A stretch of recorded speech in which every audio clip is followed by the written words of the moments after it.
You're not in this alone. Others are facing the same challenges.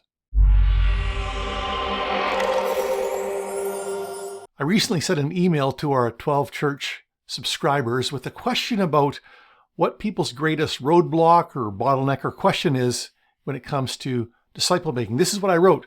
Would you take 30 seconds right now and reply to this email with your biggest question or greatest roadblock when it comes to living on mission or being a disciple who makes disciples? Whatever jumps to mind is what I'm looking for. I want to say thanks to those who replied. And if you have something that comes to mind, please put it in the comments below, a question or a roadblock or a bottleneck about disciple making. Here's a summary of the replies.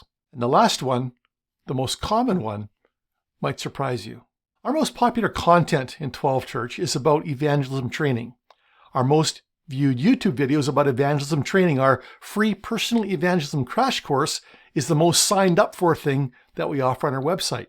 So there's no surprise that we had a question about evangelism. How do you get a conversation started about salvation and eternal matters with anyone? Well, I would say for starters, maybe take that personal evangelism crash course. I learned way back in the day the evangelism explosion method of sharing the gospel, and it had a couple of questions called the diagnostic questions, which really work best in a church context for people of a Christian worldview, but it does tend to cut through the fog no matter who you're talking to. Question one is, do you know for certain if you died tonight, you'd go to heaven? And that can lead the conversation in all kinds of places. And then the second question is, if you were to die and stand before God and He were to ask you, why should I let you into my heaven? What would you say? That's an excellent question that, again, cuts through a lot of fog and gets people talking about spiritual things. I would say, additionally, make sure that you are praying and paying attention. Praying for the people in your lives, paying attention to what God brings into their lives, and being prepared to step in and follow the promptings of the Spirit. Tim Beadle, my partner in the Disciple Making podcast, and I recently recorded an episode about motivations. Why are we motivated for disciple making? For me, it came back to Mark chapter 8, verse 34 to 38, the first passage I ever memorized, where Jesus said, "Whoever wants to come after me must deny themselves and take up their cross and follow me. For whoever wants to save their life will lose it, but whoever loses his life for me and for the gospel will save it." And I've come to understand that disciple making is obedience. And way back when I was 20 years old, I signed off on obedience. It was like a blank check. Didn't know all that it meant, which basically meant I signed off on whatever God reveals to me. Whatever the Lord makes clear, I've already decided to obey. It's not that I obey perfectly, but that is my trajectory. And being a disciple who makes disciples is part of that obedience. It's part of that following of Jesus. Which brings us to this comment that came back in an email. The biggest roadblock for living on mission is the fear of living a truly surrendered life. And I would say that if you understand what a truly surrendered life is, you will indeed be fearful. Because to come fully alive to Jesus, to follow Him passionately, means that something needs to die. Something in us needs to die. That's why Jesus said, "Take up your cross and follow me." Walk the path of the cross. Be offering up everything every day to follow me. Now, having said that, I have walked and crawled and cried through that process of taking up the cross and following, and I've concluded that it's actually scarier. It's more terrifying to live an unsurrendered life.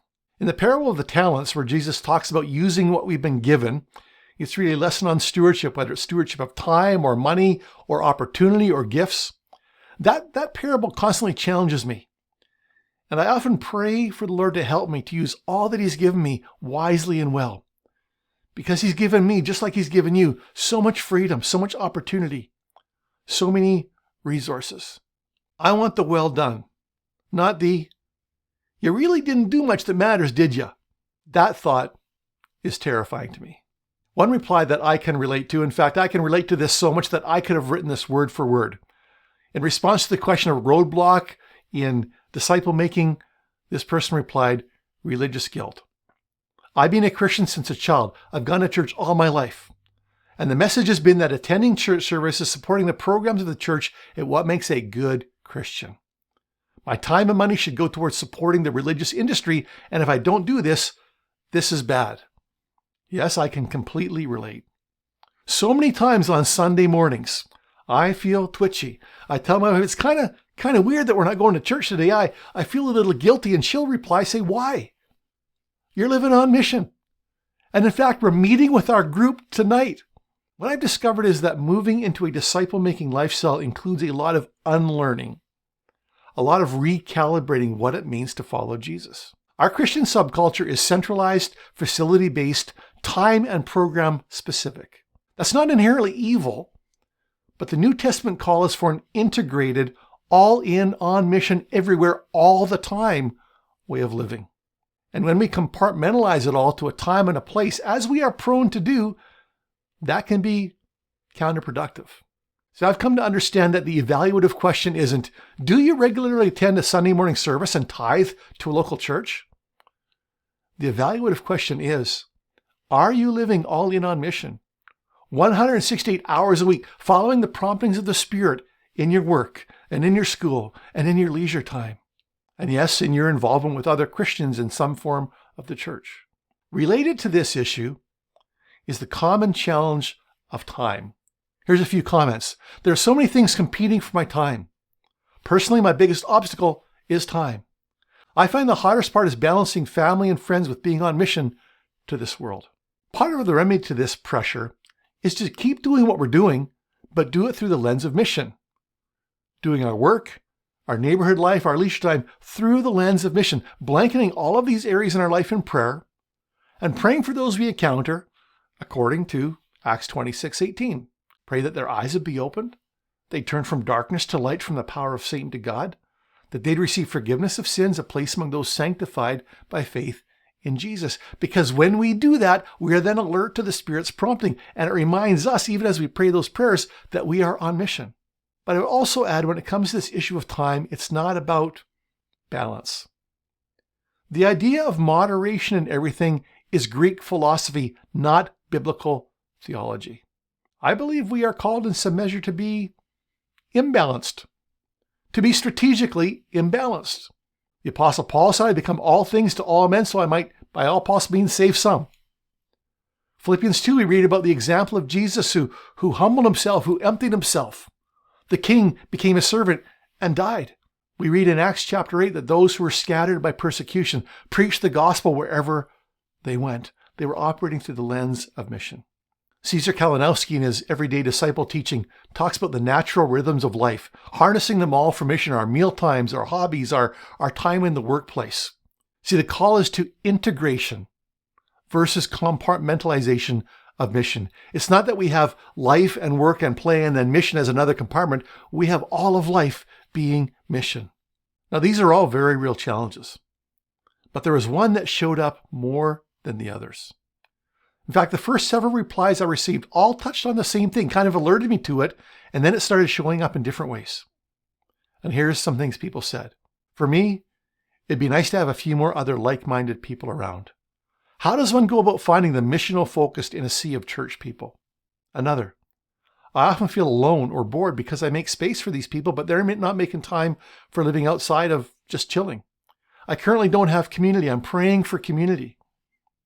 And another, why is the church in general, and specifically the church leadership, so blind and distracted from obeying Jesus' command to make disciples that make disciples? Because of this, I feel so alone in my commitment to do so. And again, my biggest question is, how do I find other Christians with a desire to live on mission with Christ? I just can't find any in my area. Clearly, from the replies I've received so far, the biggest question, the biggest roadblock or bottleneck to disciple making, to living on mission, is isolation.